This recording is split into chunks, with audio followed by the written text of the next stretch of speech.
भक्तों, गीता का ज्ञान, अध्याय 3, भाग 1 में आपका स्वागत है।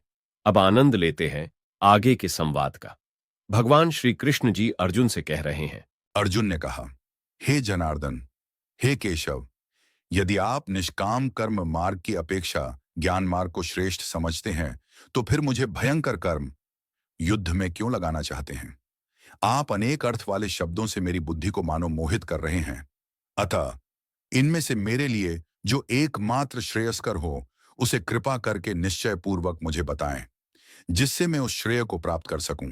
श्री भगवान ने कहा, हे निष्पाप अर्जुन, इस संसार में आत्म साक्षात्कार की दो प्रकार की विधियां पहले भी मेरे द्वारा कही गई हैं। ज्ञानियों के लिए ज्ञान मार्ग और योगियों के लिए निष्काम कर्म मार्ग नियत है। मनुष्य न तो बिना कर्म किए कर्म बंधनों से मुक्त हो सकता है और न ही कर्मों के त्याग मात्र से सफलता को प्राप्त हो सकता है। कोई भी मनुष्य किसी भी समय में क्षण मात्र भी कर्म किए बिना नहीं रह सकता है, क्योंकि प्रत्येक मनुष्य प्रकृति से उत्पन्न गुणों द्वारा विवश होकर कर्म करता है। जो मनुष्य कर्म इंद्रियों को वश में तो करता है, किंतु मन से इंद्रियों के विषयों का चिंतन करता रहता है, ऐसा मूर्ख जीव मिथ्याचारी कहलाता है। हे अर्जुन, जो मनुष्य मन के द्वारा इंद्रियों को वश में करने का प्रयत्न करता है और बिना किसी आसक्ति के कर्म योग का आचरण करता है, वही सभी मनुष्यों में अति उत्तम मनुष्य है। हे अर्जुन, तुम अपना नियत कर्तव्य कर्म करो, क्योंकि कर्म न करने की अपेक्षा कर्म करना श्रेष्ठ है। कर्म न करने से तो तुम्हारी यह जीवन यात्रा भी सफल नहीं हो सकती है। यज्ञ की प्रक्रिया ही कर्म है। इस यज्ञ की प्रक्रिया के अतिरिक्त जो भी किया जाता है, उससे जन्म मृत्यु रूपी बंधन उत्पन्न होता है। अतः हे कुंती पुत्र, उस यज्ञ की पूर्ति के लिए संघ दोष से मुक्त रहकर भली भांति कर्म का आचरण करो। सृष्टि के प्रारंभ में प्रजापति ब्रह्मा ने यज्ञ सहित देवताओं और मनुष्यों को रचकर उनसे कहा कि तुम लोग इस यज्ञ द्वारा सुख समृद्धि को प्राप्त करो, और यह यज्ञ तुम लोगों की इष्ट परमात्मा संबंधित कामना की पूर्ति करेगा। इस यज्ञ द्वारा देवताओं की उन्नति करो और वे देवता तुम लोगों की उन्नति करेंगे। इस तरह एक दूसरे की उन्नति करते हुए तुम लोग परम कल्याण परमात्मा को प्राप्त हो जाओगे।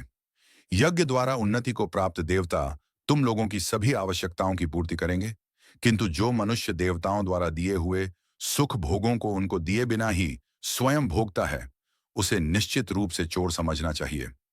यज्ञ से बचे हुए अन्न को खाने वाले भक्त सब पापों से मुक्त हो जाते हैं, किंतु अन्य लोग जो अपने इंद्रिय सुख के लिए ही भोजन पकाते हैं, वे तो पाप ही खाते हैं। सभी प्राणी अन्न से उत्पन्न होते हैं।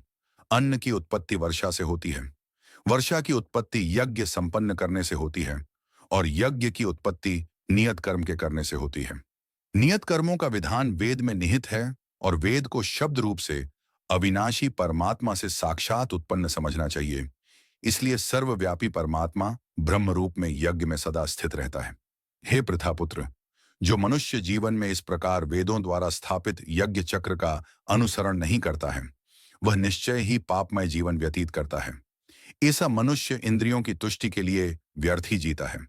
परंतु जो मनुष्य आत्मा में ही आनंद प्राप्त कर लेता है तथा वह अपनी आत्मा में ही पूर्ण संतुष्ट रहता है, उसके लिए कोई नियत कर्म शेष नहीं रहता है। उस महापुरुष के लिए इस संसार में न तो कर्तव्य कर्म करने की आवश्यकता रह जाती है और न ही कर्म को न करने का कोई कारण ही रहता है, तथा उसे समस्त प्राणियों में से किसी पर निर्भर रहने की आवश्यकता नहीं रहती है। अतः कर्म फल में आसक्त हुए बिना मनुष्य को अपना कर्तव्य समझकर कर्म करते रहना चाहिए, क्योंकि अनासक्त भाव से निरंतर कर्तव्य कर्म करने से मनुष्य को एक दिन परमात्मा की प्राप्ति हो जाती है। राजा जनक जैसे अन्य मनुष्यों ने भी केवल कर्तव्य कर्म करके ही परम सिद्धि को प्राप्त की है। अतः संसार के हित का विचार करते हुए भी तुम्हारे लिए कर्म करना ही उचित है। महापुरुष जो जो आचरण करता है, सामान्य मनुष्य भी उसी का ही अनुसरण करते हैं। वह श्रेष्ठ पुरुष जो कुछ आदर्श प्रस्तुत कर देता है, समस्त संसार भी उसी का अनुसरण करने लगता है।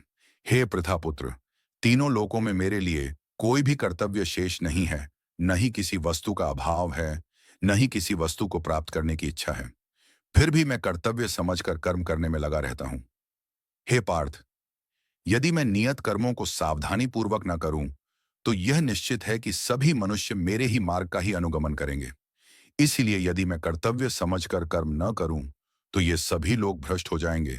तब मैं अवांछित सृष्टि की उत्पत्ति का कारण हो जाऊंगा और इस प्रकार समस्त प्राणियों को नष्ट करने वाला बन जाऊंगा। भक्तों, इसके आगे का वर्णन हम इस अध्याय 3 भाग 1 के अगले भाग अध्याय 3 भाग 2 में देखेंगे। और हां भक्तों, आप शेयर, लाइक और सब्सक्राइब करना न भूलें। जय श्री राधे कृष्णा।